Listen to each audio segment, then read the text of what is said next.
Hello, folks. We have been on hiatus, but couldn't resist the temptation to keep silent on this one. Tom Bower's book, Revenge, Meghan, Harry, and the War Between the Windsors is out, and OMG, it is indeed explosive. Tom Bower reportedly spent 12 months gathering information and speaking to friends and enemies of Meghan.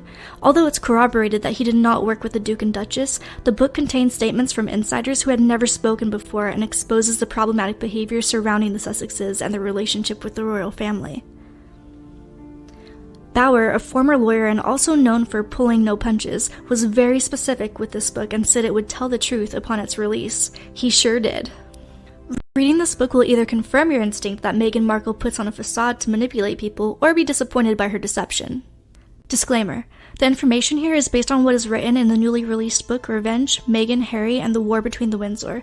We do not promote malicious content. Now let's dive into a few points covered in this book. We'll try not to give too much away. The lies and manipulation. Remember the October 2017 Vanity Fair issue?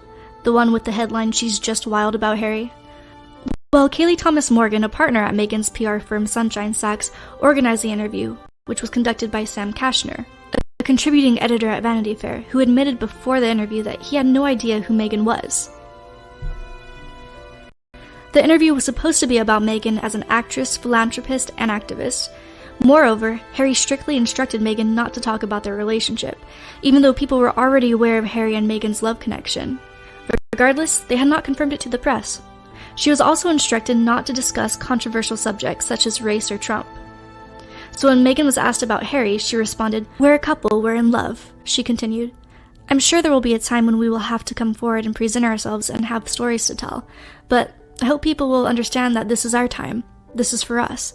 It's part of what makes it so special, that it's just ours. But we're happy. Personally, I love a great love story." As stated by Bower, the interview was like a thunderclap, triggering sensational reactions. Meghan had used her relationship with Harry to promote herself. The Hollywoodization of the royal family had sealed Meghan's fate as Harry's fiancée. The royal family was disappointed by Meghan's shocking openness about Harry. In turn, Meghan was pretty furious that her PR team didn't make Vanity Fair remove the mention of her relationship with Harry. According to Bower, Kashner expressed how Meghan complained because she wasn't presented in the manner she wanted and insisted that the media do what she wished. Meghan's PR team was told that Meghan only got the cover because of who she was likely to marry and not on her own merit.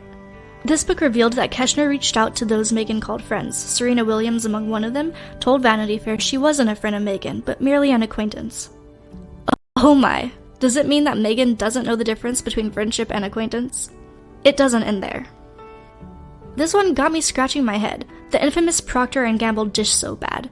The report circulated in the press that then 11-year-old Meghan Markle wrote a letter campaigning against a sexist dish soap ad slogan. It turns out that Vanity Fair fact-checked the story, but couldn't establish for sure that she had played a role in influencing Procter & Gamble to change their slogan, nor could they independently prove she received a reply after writing to then First Lady Hillary Clinton. Ouch. The division between Markle, Harry, and royal officials began when Prince Charles confronted his son about Meghan's estranged father's television appearance in the months after the couple wed. Although, according to Bower, Charles rebuked Harry. "Can't you just go and see him and make this stop?" Instead of Harry explaining to his father that Meghan and her father were not on speaking terms, he lied and said his wife did not know how to reach her father. The Sussexes then bristled at Queen Elizabeth's request that Meghan fly to Mexico to speak with her dad. Harry began to sympathize with her rejection of the palace's deference and hierarchy. I know you have heard the claim that Harry and Meghan blindsided the Queen by choosing the name Lilibeth for their daughter. However, Bower noted that Lilibeth is a private, personal name given to the Queen by her grandfather George V.